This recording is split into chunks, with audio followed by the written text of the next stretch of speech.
north, we do want to show you some stunning images. This is from the Sanibel Causeway. Just came in moments ago, really the only access by car to Sanibel Island. And you can see the approach there collapse, a real sign of the power of the wind and particularly the water. And a lot of damage there, Poppy, as you look at the rest of those pictures along the rest of that line.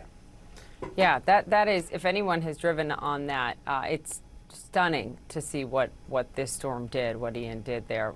Reporter Gage Goulding from our affiliate WBBH was just there at the scene. I want you to watch this. I just want to step out and just let you take this in for a second. This is 50 feet, approximately 50 to 60, maybe 65 feet of the bridge that has collapsed into the Gulf of Mexico during the Hurricane Ian that we experienced for the last 48 hours here. This is a monumental piece of the bridge. I don't know any other word than to say monumental piece of this bridge that collapsed. And Paul, can we zoom in here to this actual piece of roadway? This one here, you can still see the guard barrier, kind of the Jersey barrier, if you will, and you see the center line.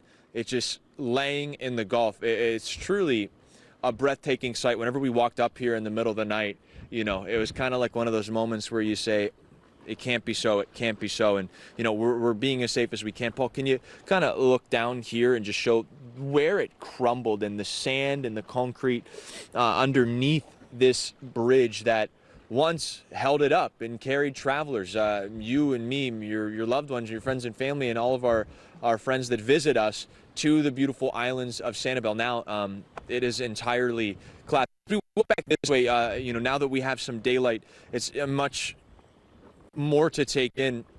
Let's look at this light post. It is about level to my eyes right now, but it is actually sitting about 20 feet below me in the Gulf waters. Wow. Wow. All right, let's talk to the Coast Guard, because Coast Guard officials say that they are prepared for a very busy day of search and rescue ahead across the state of Florida. Yesterday, first responders rescued this person trapped in a flooded car. This was in Naples. This morning, crews are pulling people off of roofs of flooded homes. Joining us now from FEMA headquarters here in Washington, D.C. is Vice Admiral Peter Gauthier, the Deputy Commandant for Operations of the U.S. Coast Guard. Good to have you on, sir. Thanks for taking the time. Thanks, Jim and Poppy. Your teams have been out in force, Coast Guard crews. I wonder, how many rescues have you been able to carry out in the last 24 hours? Well, as you mentioned, we've been preparing for this storm for the past week. We've moved our Coast Guard cutters and boats and helicopters and aircraft out of the impacted area, and we've mobilized others from around the country to be prepared to quickly come in behind the storm to first and foremost do rescues and evaluate the situation. We've done rescued 23 individuals so far, and we expect many more to come. We just heard Governor DeSantis say that this is a 500-year flood event. We heard him say we've never seen a storm, a flooding event like this. And so I wonder, given the reporting we've heard from another commander in the Coast Guard about pulling people off of roofs in Fort Myers and elsewhere, what else do you expect to do, especially if we haven't seen the worst of the flooding yet? Yeah, right. Well, the Coast Guard does have experience, for better or for worse, doing search and rescue over land, urban search and rescue, and doing what you described, helping people who are in flooded areas, both from the very heavy rains and from the storm surge that we've experienced. And we do this very tightly coordinated with the National Guard there in Florida, and other federal, state, and local agencies are going to be participating in this for the days to come, both on land and in the air. So I think we can expect, for the folks who didn't evacuate, I think we're going to be expecting a lot of people that are going to be hoisted off roofs, a lot of people who are going to be rescued on the ground, and we've got a very strong team going forward to do that. Vice Admiral, we've been showing live pictures as we've been speaking to you of a house on fire in Fort Myers, Florida. Just shows you one of the many risks beyond the water. There are gas lines. There are certainly active, electrical risks in the areas that haven't lost power. Some state and local rescue crews, they've been telling us that they have limits as to when they can go out. If the winds exceed, say, 40, 45 miles an hour, they can't go out for the safety of those crews. I wonder, does the Coast Guard have similar limits? And can you describe what your crews faced last night carrying out these rescues. Yeah, yeah. Sure. Our Coast Guard crews do have limits, but they're pretty high limits, and they do a really robust risk evaluation before we go out. We started flying last night over the Florida Keys out of Miami to do the quick evaluations in the areas where the last rain bands and wind had passed. And now we're doing that up and into the Fort Myers area and the areas of greatest impact, kind of following the track line of the storm, so we can get in and amongst the areas of the greatest damage together with the local and state and other federal responders, so we can rescue the folks who need rescuing. We can do the rapid evaluations to understand where the hard work in the days and weeks ahead are going to be. And part of this actually is we worked closely with port authorities and folks in the maritime transportation system to close down all the maritime transportation there on the west side of Florida. And we got to work here in the next couple of days to make sure we can get that opened up safely in the next few days to come. Got it. Vice Admiral, I wonder how worried you are about the fact that Hurricane Ian really intensified as it reached land.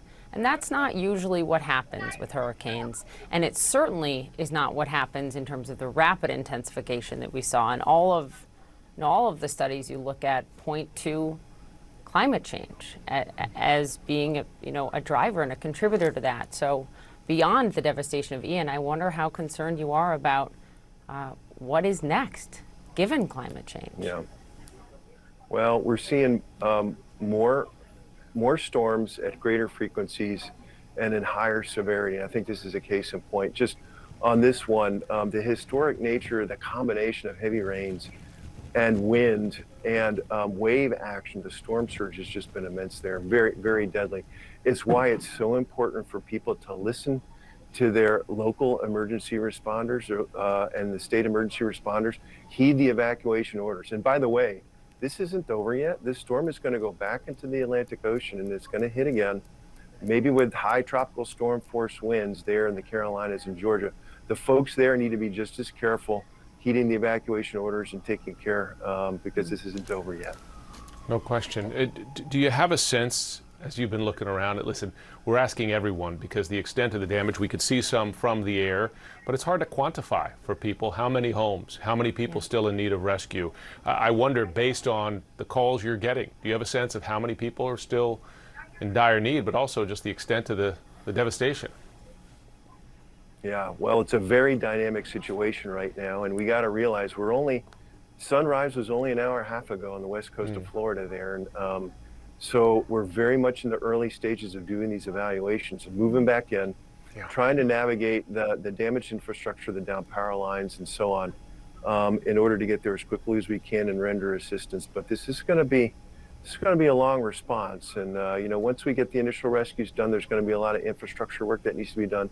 That's why I'm here at the FEMA headquarters, because this really is a total interagency support response. We're here to support Florida. We're here to support the localities. The Coast Guard uses its own authorities to do search and rescue and the port facility stuff.